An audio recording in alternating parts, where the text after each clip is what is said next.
దేవుడు ఈ మొక్కలకి నాకు ఏనాడో విడదీయరా అనే అనుబంధం వేసేసినట్టున్నాడండి. అందుకే వాటిని ఎప్పుడు చూసినా నాకు భయంకరమైన మూడొచ్చేస్తుంది.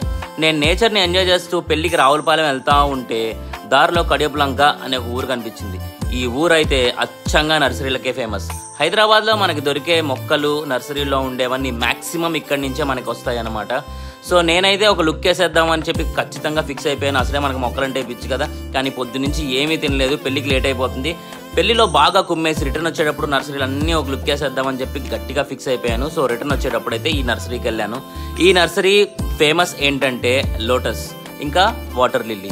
ఇక్కడ ఉన్న వెరైటీస్ ఎన్ని వెరైటీస్ ఉన్నాయంటే అసలు చెప్పానంటే చెప్పలేనండి. అన్ని వెరైటీస్ ఉన్నాయి. ఎంత బాగున్నాయంటే వాటిని చూస్తేనే మంత్రముగ్ధుడిని అయిపోయాను అనమాట. ఆ నేచర్ ఇంత అందంగా ఉంటుందా, ఇంత బ్యూటిఫుల్గా ఉంటుందా, ఇక్కడే ఉండిపోవాలనిపించే అంత బ్యూటిఫుల్గా ఉంది. చూసారా మన అటైర్ ఎంత అద్భుతంగా ఉందో.